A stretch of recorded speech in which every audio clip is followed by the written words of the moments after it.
The camera opens on a fog-drenched street of 1847 New Orleans. Horse-drawn carriages splinter the night, and the air is thick with the smell of damp earth, smoke, and decay. A midwife rushes down a narrow alley, her lantern swinging wildly. She clutches a swaddled infant, pale as porcelain, eyes wide with terror, unblinking. Something is off.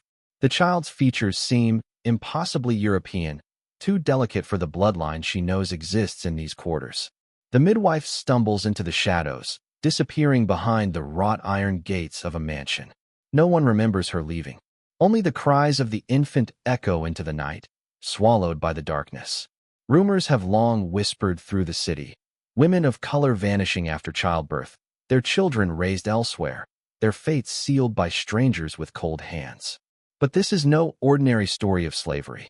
This is a tale of a systematic erasure, a city that trafficked its own, of mothers silenced, babies stripped of identity, and families shattered in the pursuit of an invisible hierarchy. The camera pans over a ledger. Countless names struck through, replaced by cryptic codes. Every entry represents a child stolen, a life hidden, a lineage rewritten. The question haunts: who benefits when history is rewritten in the shadows, and what horrors lurk beneath the veneer of civilization? In the heart of the French Quarter, a cathedral stands as an imposing monolith of faith, its spires slicing the sky. But within the hallowed halls, whispers twist through the incense-laden air. Parishioners speak of miraculous births, children appearing without fathers, of saints' intervention, but the priests know the truth.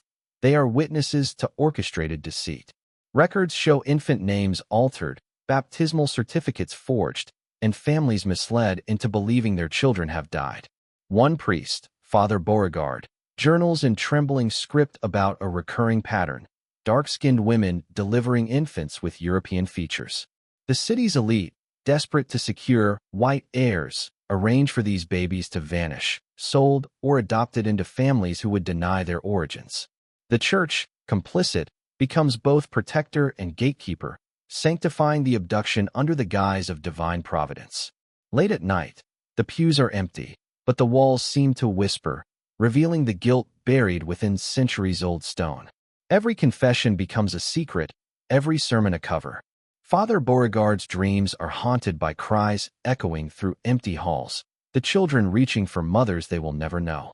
The ritual of baptism, meant to save souls, becomes a tool of oppression, a ceremonial erasure of identity. And as the city sleeps, the women who resist are reminded of the cost: disappearance, rumor, silence. Beyond the bustling streets, a massive brick orphanage rises like a fortress. Its iron gates bear the emblem of charity, but inside, the walls are cold and unyielding. Children with strikingly European features arrive in secrecy, separated from mothers who are never allowed to see them again. Staff members speak in hushed tones, knowing what the city will not. These babies are white-passing, valuable beyond imagination, and every smile hides chains of ownership. Accounts from hidden diaries tell of nurses who can no longer bear the guilt, of lullabies that mask fear, and of babies who instinctively know their lives are not their own. The orphanage maintains meticulous records, though half of them are smudged with intentional obscurity, covering the true lineage of every child. Visitors are told the mothers died in childbirth or that the children were abandoned.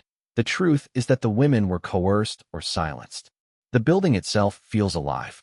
Echoes of laughter and cries persist, bouncing off the stone walls, leaving an indelible mark on anyone who stays too long. Shadows seem to linger where no light reaches.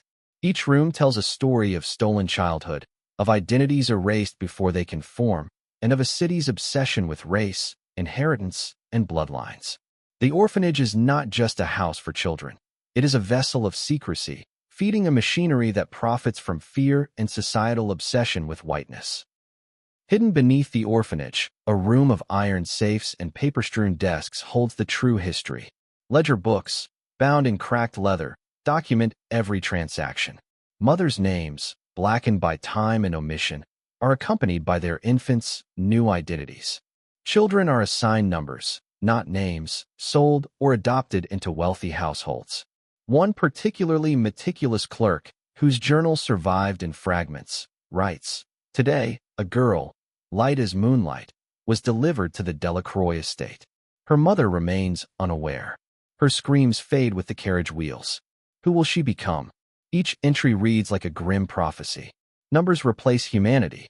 Hands that should nurture instead calculate, measure, and determine value. The ledger also hints at something darker. Babies who resisted, their eyes too knowing, their cries too piercing, often vanished without explanation. Staff whisper of secret rooms, of hidden compartments beneath the floors where infants were kept safe until they could be claimed. The ledger is not just accounting. It is evidence of a citywide moral rot. Every page is a testament to systemic complicity, to generations sacrificed for an illusion of purity, and to a society willing to erase life itself for privilege. The mothers are ghosts in this narrative. Some die of grief, others vanish, swallowed by the city's labyrinthine streets. Those who resist face violent suppression, threats veiled in law and religion. Letters smuggled through the streets, torn and censored, speak of despair, rage, and longing. One mother, Celeste, hides her diary in the hollow of a church pillar. She writes of seeing her daughter's carriage disappear into the night, the infant's wide eyes staring back at her through the shadows. She fears she will never hold her child again. The city's elite see her sorrow as an inconvenience, a reminder that their control is fragile. Dream sequences depict mothers wandering endless corridors, calling for children they cannot reach. The psychic weight of their grief permeates the city. The air grows thick with unshed tears. Historical accounts hint at increased mortality among these women, stress, starvation, or disappearance. Their pain becomes a silent protest, a spiritual haunting, leaving imprints in the streets, the churches, and the orphanage walls. The Delacroix family mansion, a sprawling estate with marble floors and heavy velvet curtains, is where many of these white-passing children end up. The house is luxurious, but beneath its grandeur lies a labyrinth of fear. Nannies, tutors, and hidden chambers enforce secrecy.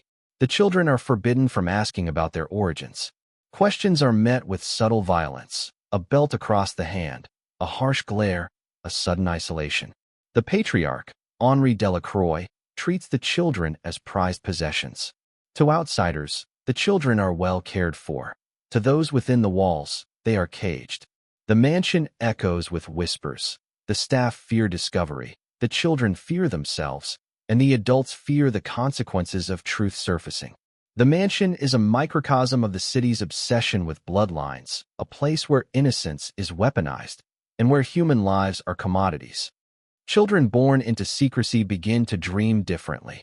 Pale-skinned infants recall memories they shouldn't have, cries of mothers, the smell of iron chains, corridors they never walked.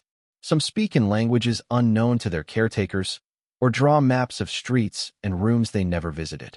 Dreams become a silent rebellion, an imprint of memory no ledger can erase. Nannies whisper of ghost children, while priests murmur prayers to silence the subconscious. The city becomes a theater of psychological horror, where reality and memory blur. Across New Orleans, a network of complicit families, clergy, and orphanage staff operates under an unspoken rule: never speak of the white-passing children. Letters are burned, whispers cut short, and witnesses intimidated. Fear binds everyone tighter than chains ever could. Secret auctions take place under the cover of darkness. Children are paraded like livestock, their futures decided by the highest bidder. Historians later find accounts in coded diaries, describing these transactions in euphemisms: a fine harvest, or a promising stock. Some children begin to notice patterns. They see other children vanish, notice strange behavior among caretakers, and question why their faces do not match their mothers'. This awakening often leads to punishment, isolation, threats, or secret transfers. Priests maintain hidden oratories beneath cathedrals. These chambers are adorned with religious iconography, yet serve as spaces where forbidden rituals, blessing stolen children, legitimizing the lies, are performed. Mothers secretly write letters, hoping they reach their children. Most never do. Those that survive are decades later discovered in archives, their words full of anguish and unfulfilled promises. Infant mortality is high, but not always natural. Small graves in forgotten cemeteries hold babies who could not be sold or hidden, marked only by cryptic symbols. Families who adopt these children maintain a facade of normalcy. But internal correspondence hints at unease. The children are prized for appearance, but their unknown lineage is an unspoken source of tension. A small group of abolitionists, journalists, and priests attempt to uncover the truth. They are met with intimidation, threats, and sometimes death. Their reports are suppressed, burned, or buried in archives. Children raised under secrecy often suffer psychological trauma. Night terrors, dissociation, and anxiety are rampant. Some attempt to flee, but the city is structured to ensure control. New Orleans itself seems complicit, streets twisting like a maze, eyes always observing. Gossip acts as enforcement. Any deviation is punished socially, economically, or violently. Descendants of stolen children carry fragmented memories and unease. Families attempt to reconstruct their past, uncovering shocking truths about identity and heritage. In modern times, historians and archivists uncover ledgers, letters, and orphanage records. The scale of the practice shocks the nation.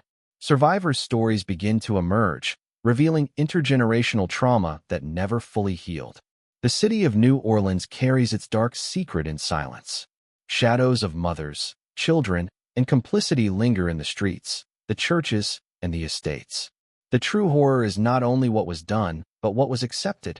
The documentary ends on a lingering shot of an empty cradle, rocking slowly in the wind, as if waiting for truths that were lost until now.